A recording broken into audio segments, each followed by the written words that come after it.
नमस्कार दोस्तों, स्वागत है आप सभी का आपके अपने YouTube channel your study guide पर। तो फ्रेंड्स, आज के इस वीडियो में हम सभी जो है आरआरबी एनटीपीसी के जीके जीएस का प्रैक्टिस सेट नंबर 2 करने जा रहे हैं। फ्रेंड्स, कल मैंने जो है प्रैक्टिस सेट 1 जो है आप सभी को कराया है। जिन भाइयों ने अभी वह प्रैक्टिस सेट नहीं लिया है वो भी ले लें, क्योंकि आप सभी को बता दें कि ये प्रैक्टिस सेट जो है आप सभी की जीके जीएस में आप सभी की बहुत ही मजबूत पकड़ बनाने वाले हैं। क्योंकि आप सभी को पता ही होगा कि मैं जो प्रैक्टिस सेट करा रहा हूँ उसमें एक क्वेश्चन के जो 4 ऑप्शन होते हैं उन चारों ऑप्शनों को जो है पूरे एक्सप्लेनेशन के साथ आप सभी को बताता चल रहा हूँ। तो एक क्वेश्चन के साथ आप सभी के कितने क्वेश्चन बन रहे हैं? 4 क्वेश्चन बन रहे हैं। तो इस हिसाब से आप सभी के लिए प्रैक्टिस सेट बहुत ही इंपॉर्टेंट होने वाला है। आप सभी को बता दें कि आप चाहे ग्रुप डी की तैयारी कर रहे हो, एनटीपीसी की तैयारी कर रहे हो, या फिर दिल्ली पुलिस की तैयारी कर रहे हैं, यूपी पी की तैयारी कर रहे हैं, यूपी पेट की तैयारी कर रहे हैं, तो आप सभी के लिए वीडियो जो है मोस्ट इंपॉर्टेंट होने वाली है। क्योंकि जीके जीएस जो है दोस्तों कहीं नहीं बदलता, बस थोड़ा लेवल अप और डाउन रहता है, लेकिन मैं लेवल जो है बिल्कुल मेंटेन कर कर चल रहा हूँ। हर एग्ज़ाम के लिए जो है महत्वपूर्ण होने वाली है। तो चलिए बिना किसी देरी के पढ़ना शुरू करते हैं। देखते हैं पहला क्वेश्चन इसमें क्या कहा गया है। कहा गया है कि भारत में आने वाली सबसे पहली यूरोपीय कंपनी कौन सी थी? भारत में आने वाली सबसे पहली यूरोपीय कंपनी कौन सी थी? क्या पुर्तगाली थे, डच थे, ब्रिटेन थे या फ्रेंच थे? तो राइट आंसर क्या है? ऑप्शन हमारा ए जो है बिल्कुल राइट है, पुर्तगाली थे। कौन थे? पुर्तगाली जो थे ये भारत में आने वाले सबसे पहले यूरोपीय कंपनी थी। यह कब आए थे ये भी आपसे के एग्जाम में पूछा जा सकता है। तो 1498 में। कब आए थे? 1498 ईस्वी में ये आए थे। अगर बात कर लें दूसरे नंबर पर कौन आया था, तो डच आया था। कब आया था? तो 1595 में। कब आया था दोस्तों? 1595 ईस्वी में ये आए थे। बात कर लें कि ब्रिटेन कब आया था भारत, तो यह 1600 ईस्वी में भारत आया था। कब आया था? 1600। फ्रेंच कब आया था? तो फ्रेंच 1664 में आए थे। कब आए थे? 1664 में भारत आए थे। बात कर लें कि डेनिस का आपने नाम सुना होगा, वो भारत कब आया था? तो डेनिस जो है 1616 ईस्वी में भारत आया था, ये आप याद रखिएगा। तो पुर्तगालियों की कंपनी के क्रम में आप को क्या याद रखना है? सबसे पहले पुर्तगाली आए थे, उसके बाद जो है डच आए थे, उसके बाद ब्रिटेन आया था, उसके बाद डेनिस आए थे, और सबसे लास्ट में कौन सा आया था? फ्रेंच आए थे, ये आप याद रखिएगा। पुर्तगाली 1498 में, डच 1595 में, ब्रिटेन 1600 ईस्वी में, उसके बाद बात करें कि डेनिश जो है 1616 में, और फ्रेंच जो है 1664 ईस्वी में ये भारत आए थे। अब आपसे ये सोचे होंगे, आप सभी ने कभी सोचा या नहीं सोचा, लेकिन यह क्वेश्चन एक यह बनता है कि जो ये पुर्तगाली हैं ये आखिर भारत क्यों आए? क्या ज़रूरत पड़ गई जो ये भारत आने लगे, मतलब समुद्री रास्ते की खोज कर कर भारत आए? तो आप सभी को बता दें कि जो है 12वीं कितनी दोस्तों 12वीं और 13वीं शताब्दी में जो है भारत उत्पादक देशों में नंबर 1 पर था। इससे जो है भारत में जो वस्तुएं उत्पादन होती थी इसका सभी देशों में जो है व्यापार होता था, और विशेषकर अरब देशों में। तो अरब देश थे, यहाँ पर एक आप सभी को जो है मैप के माध्यम से समझा दें ताकि आप सभी को ज़्यादा समझ में आ जाए। जैसे मान लो ये हमारा क्या है? इंडिया है। ये क्या है? इंडिया है। इंडिया से जो वस्तु का उत्पादन होता था वो सबसे पहले कहाँ जाता था? तो सबसे पहले मान लो कि अरब देश में गया, मान लो नहीं, अरब देश में जाता था, अरब देश में जाता था। यहाँ से फिर या क्या जाता था? इटली जाता था, इटली जाता था। इटली के बाद जो है दोस्तों ये कहाँ पर आता था? अन्य यूरोपीय देशों में। कहाँ पर? अन्य यूरोपीय देशों में ये जाता था। तो मान लो भारत में अगर कोई वस्तु, समझाने के लिए मान रहे हैं कि कोई वस्तु 10 रुपये की है, कोई वस्तु अगर भारत में 10 रुपये की मिल रही है, तो यहाँ से जब यहाँ जाए तो मान लो यहाँ पर 20 रुपये में हो गई, 10 रुपये बढ़ गई। उसके बाद जब अरब देश से जो है इटली जाती थी तो यह 30 रुपये में वहाँ पर होती थी, और इटली से जब ये यूरोपीय देशों में यह पहुँचती थी तो 40 रुपये की हो जाती थी। तो यूरोपीय जो देश हैं इन्हें 30 रुपये का नुकसान हो रहा था। तो ये सोच रहे थे कि हम मतलब फ़ायदा लें। और उसके बाद बात करें इटली जो थी, इटली जो है इन्होंने एक जो है अरब देश से जो ये यूरोपीय जो अन्य देश थे वो अरब देश से डायरेक्ट सामान ले लेते थे इस रास्ते से, तो इटली ने इस रास्ते को बंद कर दिया, जिसके कारण यूरोपीय देश के जो अन्य देश थे वो मजबूर हो गए इटली से सामान लेने में। तो इटली अपने मन के हिसाब से दाम लगा कर बेचता था। इस कारण जो है यूरोपीय जो अन्य देश थे वो भारत में सोचे हम डायरेक्ट व्यापार करेंगे, इटली से नहीं करेंगे। इस कारण जो यूरोपीय कंपनी थी वो भारत को आना शुरू हुई। ये इसके पीछे का कारण था। चलिए अब आगे देखते हैं अगला हमारा क्वेश्चन क्या है। अगला हमारा क्वेश्चन है कि भारत की खोज के लिए निकलने वाला पहला यात्री कौन सा था। भारत की खोज के लिए निकलने वाला पहला यात्री कौन सा था। बार्थोलोमेव डियास या फिर कोलंबस, वास्को डिगामा या पेड्रो। तो राइट आंसर क्या है, ऑप्शन हमारा ए बिल्कुल राइट है, बार्थोलोमेव डियास। कौन था, बार्थोलोमेव डियास था। यह कब आया था, तो 1487-88 के बीच, 1487 या 88 के बीच यह भारत की खोज के लिए निकला, लेकिन अफ्रीका के केप ऑफ गुड होप से टकराकर यह वापस चला गया और यह असफल हो गया कि भारत की खोज इसने नहीं कर पाई। लेकिन भारत की खोज के लिए सबसे पहला निकलने वाला व्यक्ति कौन सा था, तो बार्थोलोमेव डियास था, ये आप याद रखिएगा। बात करें कोलंबस, कोलंबस कौन था, तो 1492 ईस्वी में इसने अमेरिका की खोज की थी। किसने अमेरिका की खोज की थी, तो कोलंबस।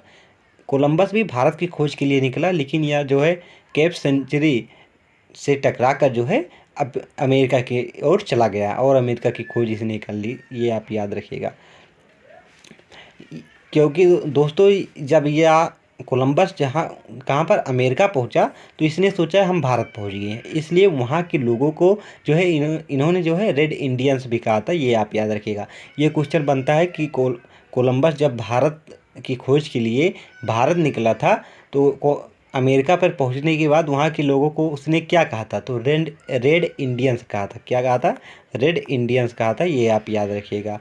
ये क्वेश्चन आपसे के एग्जाम में पूछा जा चुका है, इसलिए आप इसे याद रखिएगा, इसने रेड इंडियंस कहा था। और अमेरिका की खोज के लिए सबसे पहले अमेरिका जब पहुँचा था किस द्वीप पर उतरा था, ये भी आपसे के एग्जाम में क्वेश्चन पूछा जा सकता है। तो बहामास, कौन सा द्वीप दोस्तों, बहामास लिख दें, आपसे के लिए अच्छा होगा, क्योंकि ये क्वेश्चन आपसे के एग्जाम में पूछा जा सकता है, पूछा गया है। जो है बहामास जो है द्वीप यहाँ पर उतरा था, ये आप याद रखिएगा। अमेरिका की खोज इसने कब की थी, तो 1492 ईस्वी में की थी।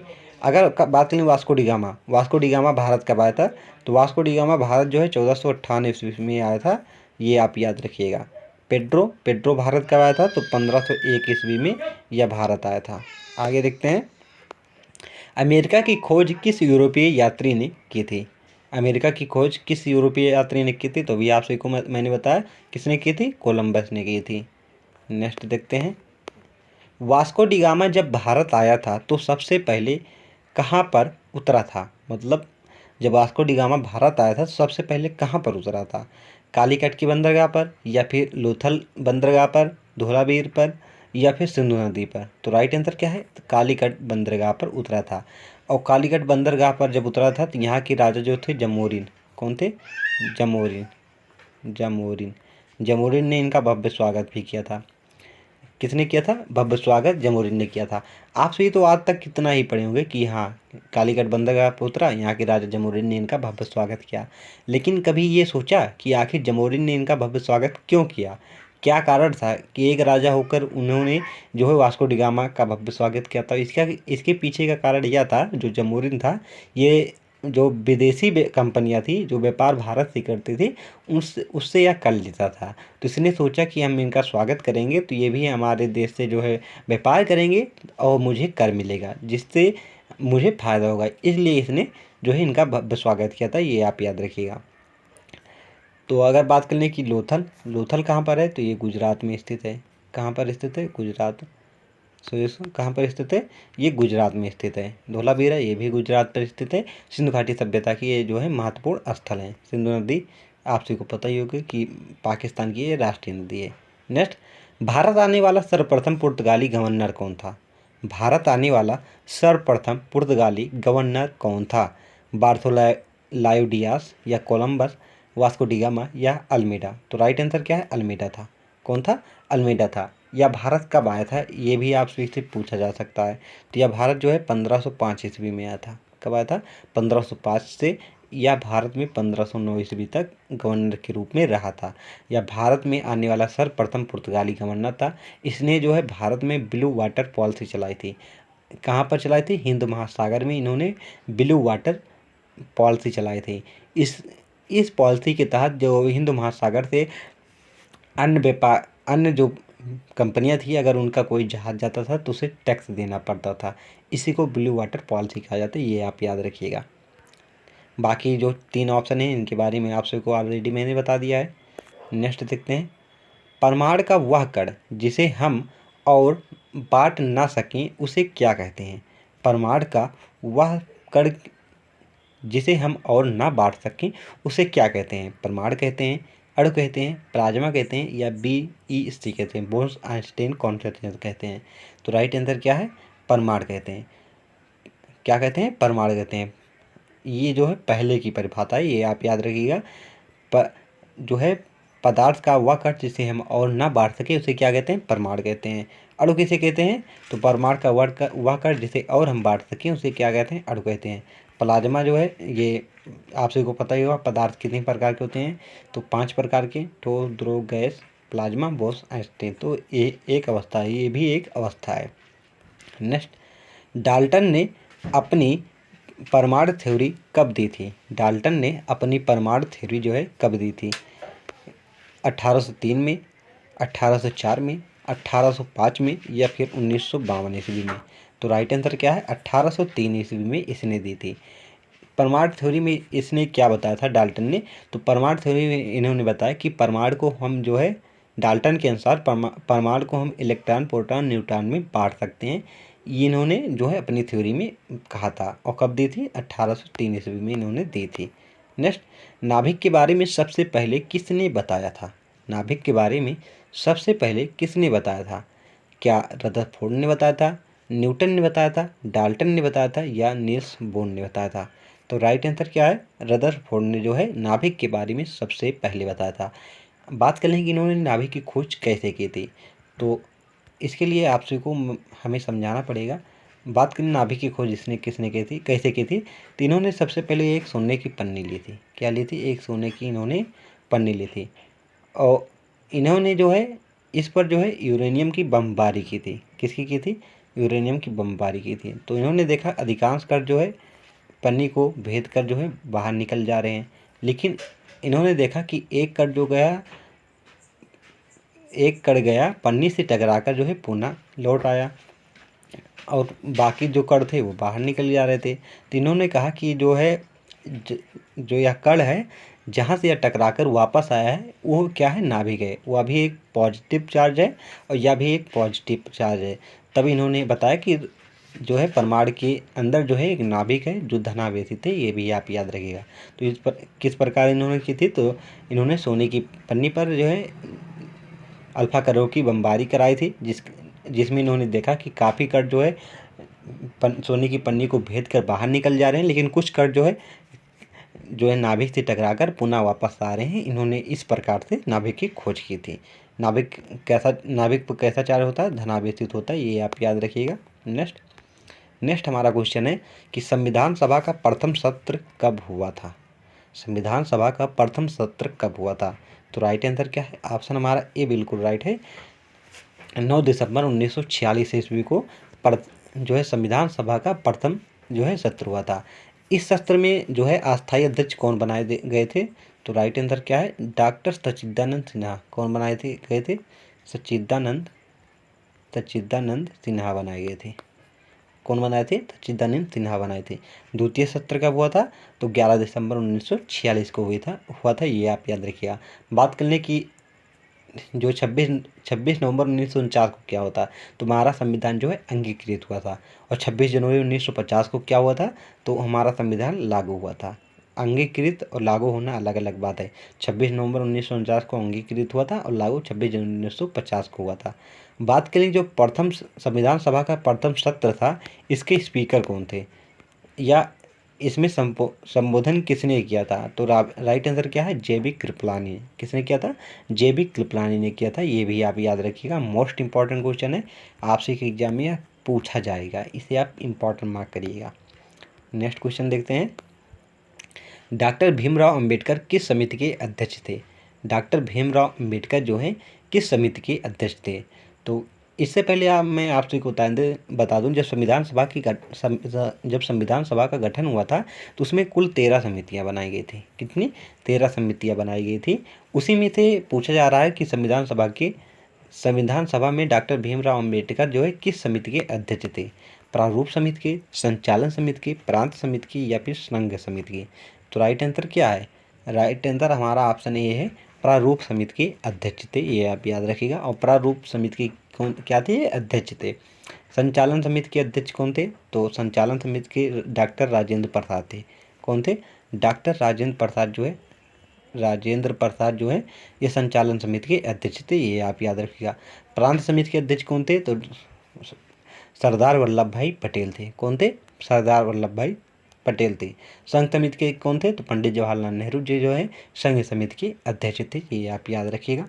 नेक्स्ट, मौलिक अधिकार के उप समिति के अध्यक्ष कौन थे? ये ऊपर नहीं हो दोस्तों, उप होगा। क्या होगा? उप समिति के अध्यक्ष कौन थे? डॉक्टर भीमराव अंबेडकर, पंडित जवाहरलाल नेहरू, वल्लभ भाई पटेल, या फिर जेबी कृपलानी? तो राइट आंसर क्या होगा इसमें? डॉक्टर भीमराव अंबेडकर थे? तो नहीं, ये प्रारूप समिति के थे। वल्लभ भाई पटेल थे। उप समिति पूछा जा रहा है। तो दोस्तों ये इसका आंसर भी मुझे कंफर्म नहीं है, तो इसलिए अभी नहीं बताऊंगा। अभी लास्ट में आप सभी को इसका आंसर बता दूंगा, याद आएगा तो, क्योंकि गलत आप सभी को मैं नहीं बताना चाहता। चलिए आगे देखते हैं। अगला हमारा क्वेश्चन है कि भारतीय संविधान को संविधान सभा द्वारा कब पारित किया गया? भारतीय संविधान को संविधान सभा द्वारा कब पारित किया गया? तो राइट आंसर क्या है? राइट आंसर जो है 26 जनवरी 1950 को इसे पारित किया गया या लागू किया गया। बात एक ही है। कब किया गया था? 26 जनवरी 1950 को। अंगीकृत कब किया गया था? 26 नवंबर 1949 को। ये आप याद रखिएगा। 9 दिसंबर 1947 को क्या हुआ था? संविधान सभा की प्रथम बैठक हुई थी। 11 दिसंबर को क्या हुआ था? संविधान सभा की दूसरी बैठक हुई थी, जिसमें अस्थायी अध्यक्ष के रूप में डॉक्टर राजेंद्र प्रसाद को चुना गया था। और 9 दिसंबर को अस्थायी अध्यक्ष के रूप में डॉक्टर सच्चिदानंद सिन्हा को चुना गया था। एक क्वेश्चन यह भी बनता है कि डॉक्टर सच्चिदानंद सिन्हा को अस्थायी अध्यक्ष के रूप में जब चुना गया था, या किस परंपरा के अंतर्गत चुना गया था, किस देश के रीत के हिसाब से? तो फ्रेंच रीत के अनुसार इन्हें चुना गया था, क्योंकि ये संविधान सभा के सबसे वृद्ध व्यक्ति थे, इसलिए इन्हें अस्थायी अध्यक्ष के रूप में चुना गया था। ये आप याद रखिएगा। बात कर लें कि संविधान को बनाने में कुल कितनी बैठक हुई थी? तो 165 बैठक हुई थी। कितनी? 165 बैठक हुई थी। बात कर ले कि इसमें टोटल टाइम कितना लगा था, कितने समय में हमारा संविधान बनकर तैयार हुआ था? तो 2 वर्ष 11 माह 18 दिन लगा था। 2 ईयर्स 11 मंथ और 18 डेज जो है लगा था। ये आप याद रखिएगा। नेक्स्ट, भारत के संविधान सभा का गठन किस योजना के तहत हुआ था? भारतीय संविधान सभा का गठन किस योजना के तहत किया गया था? अगस्त प्रस्ताव के, क्रिप्स मिशन के, कैबिनेट मिशन के, या फिर हंटर समिति की? तो राइट आंसर क्या है?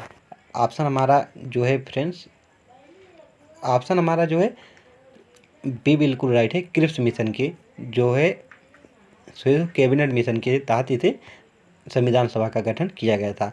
यह कब आई थी? तो यह आया था 24 मार्च 1946 को आया था। या पेश कब हुई थी? कैबिनेट मिशन जो पेश कब हुआ था? तो 16 मई 1946 को। इसके अध्यक्ष कौन थे? तो इसके अध्यक्ष माउंटबेटन थे। उपाध्यक्ष कौन थे? पंडित जवाहरलाल नेहरू थे। कुल इसमें सदस्य कितने थे? 13 थे। ये सब क्वेश्चन जो है बन सकते हैं, इसलिए इसे याद रखिएगा। कंप्यूटर के कुछ क्वेश्चन, 1-2 क्वेश्चन देख लेते हैं, क्योंकि क्वेश्चन आपसे के एग्जाम में पूछा जाता है। तो आधुनिक कंप्यूटर का जनक किसे कहते हैं? आधुनिक कंप्यूटर का जनक किसे कहते हैं? चार्ल्स बेबेज को, एलन ट्यूरिंग को, या फिर एडा लवलेस को, या फिर न्यूटन को? यहाँ पर ट्यूरिंग होगा। क्या होगा? ट्यूरिंग होगा। ये टाइपिंग एरर है, ड्यूरिंग हो गया है। यहाँ पर एलन ट्यूरिंग होगा। तो राइट आंसर क्या है? एलन ट्यूरिंग को कहा जाता है। बात कर लें कि कंप्यूटर का जनक किसे कहा जाता है, तो चार्ल्स बेबेज को। लेकिन आधुनिक कंप्यूटर का जनक एलन ट्यूरिंग, आप टिक करेंगे। बात कर लें कि जो है कंप्यूटर का जो है, क्या अभी नाम नहीं आ रहा है, प्रोग्राम, हाँ, सो इसको कंप्यूटर का की मदर किसे कहा जाता है, कंप्यूटर की मदर किसे कहा जाता है, तो एडा लवलेस आप टिक करेंगे। और यह पहली महिला प्रोग्रामर थी, ये भी आप याद रखिएगा। न्यूटन गुरुत्वाकर्षण का बल का नियम इन्होंने दिया था, आपसे को पता ही होगा। नेक्स्ट, माउस क्या है? माउस क्या है? इनपुट डिवाइस है, आउटपुट डिवाइस है, इनपुट आउटपुट डिवाइस है, इनमें से कोई नहीं। तो माउस जो है दोस्तों, या इनपुट डिवाइस है, ये आप याद रखिएगा। इनपुट डिवाइस वो होती हैं जिसके माध्यम से हम कंप्यूटर को कोई जानकारी देते हैं, और आउटपुट वो होती है जो कंप्यूटर हमें जानकारी देता है रिप्लाई में। नेक्स्ट, अपसौर की घटना कब होती है? अपसौर की घटना कब होती है? तो राइट आंसर क्या है? 4 जुलाई को होता है, या 5 जुलाई को, 3 जनवरी को, या फिर 10 दिसंबर को? तो राइट आंसर क्या है? 4 जुलाई को जो है अपसौर की घटना होती है। और उपसौर की घटना कब होती है? तो उपसौर की घटना जो है 3 जनवरी को होती है। अब आप सभी सोच रहेंगे आखिर ये अपसौर और उपसौर क्या है, समझ में कुछ नहीं आ रहा है, तो चलिए समझाते हैं। जब हम हैं तो आप सभी को टेंशन लेने की क्या ज़रूरत है। मान लो, क्या, पहले एक बड़ा हम सर्कल बना लेते हैं। ये हमारा जो है बड़ा सर्कल हो गया। इसमें देखिए हमारी हो गई, ये क्या हो गया, ये हमारा सन हो गया। बीच में बनाए ताकि आप सभी को बीच में नहीं रहेगा। ये देखो, ये क्या है, इस पर हमारी जो है पृथ्वी रन कर रही है। क्या कर रही है? रन कर रही है, मतलब घूम रही है सन के चारों तरफ। ये सन के चारों ओर घूम रही है। तो आप सभी को दिखाई दे रहा होगा कि यहाँ पर जो है पृथ्वी और सूर्य के बीच में सबसे ज़्यादा दूरी है, और यहाँ पर पृथ्वी और सूर्य के बीच में सबसे कम दूरी है। तो जहाँ पृथ्वी और सूर्य के बीच सबसे अधिक दूरी है उसे क्या कहते हैं? उसे उपसौर कहते हैं। क्या कहते हैं? उपसौर कहते हैं। और जहाँ पृथ्वी और सूर्य के बीच में कम दूरी है उसे क्या कहते हैं? उसे अपसौर कहते हैं। क्या कहते हैं? इसे अपसौर कहते हैं। उपसौर की घटना कब होती है? तो उपसौर की घटना कब होती है? अपसौर की घटना कब होती है? अभी ऑलरेडी मैंने आप सभी को ऊपर बता दिया है। तो उपसौर अपसौर क्या है, आप सभी को पता ही होगा। उपसौर हुआ है जहाँ जब पृथ्वी और सूर्य के बीच में दूरी सबसे अधिक हो, उसे उपसौर कहते हैं।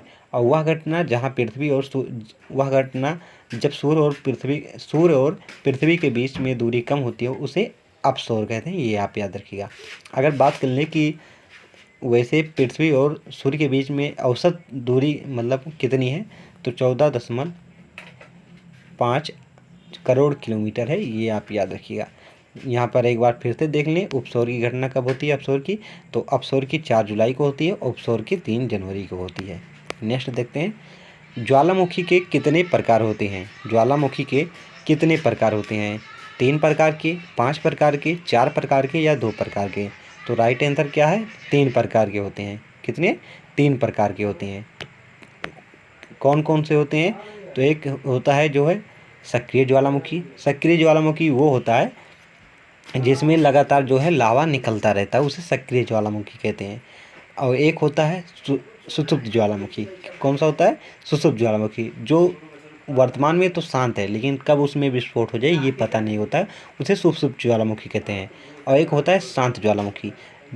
ऐसा ज्वालामुखी जो जिसमें कभी भविष्य में जो है जिसमें कभी जो है उद्गार हुआ था लेकिन अब भविष्य में होने की संभावना नहीं है, उसे क्या कहते हैं? उसे शांत ज्वालामुखी कहते हैं। ये भी आप याद रखिएगा। चलिए हम नेक्स्ट देखते हैं। अगला हमारा क्वेश्चन क्या है, भारत का एकमात्र सक्रिय ज्वालामुखी कौन सा है? भारत का एकमात्र सक्रिय ज्वालामुखी कौन सा है? तो राइट आंसर क्या है? बेरनदीप। बेरनदीप ज्वालामुखी जो है भारत का एकमात्र सक्रिय ज्वालामुखी है। यह कहाँ पर स्थित है? तो यह अंडमान निकोबार द्वीप समूह में स्थित है। किलाउ जो है विश्व का सबसे ज़्यादा सक्रिय ज्वालामुखी है। और मोना लायो जो ज्वालामुखी है यह विश्व का सबसे बड़ा ज्वालामुखी है। स्ट्रामबेली जो है या इसे भूमध्य सागर का प्रकाश स्तंभ कहते हैं। ये भी आप याद रखिएगा। तो फ्रेंड्स, आप सभी को यह वीडियो किस प्रकार लगा है कमेंट बॉक्स में ज़रूर बताइएगा। मेरा प्रयास यही रहा है कि आप सभी को कम समय में ज़्यादा से ज़्यादा कंटेंट प्रोवाइड करूं, और जहां तक आशा है मैंने अपने प्रयास अपना प्रयास पूरा किया है कि आप सभी को अच्छे से अच्छा कंटेंट जो है प्रोवाइड करूं। और आप सभी को बता दें, आप सभी को इस क्लास की PDF भी डेली बेसिस पर टेलीग्राम चैनल पर मिल जाती है। अगर आप सभी ने नहीं ज्वाइन किया है तो उसे भी आप ज्वाइन ज़रूर करिएगा। तो अगर वीडियो पसंद आए तो वीडियो को लाइक करें, चैनल को सब्सक्राइब करें तथा अपने फ्रेंड के पास शेयर करें, ताकि आपका अपना ये चैनल और आगे ग्रो कर सके। Thank for watching this video.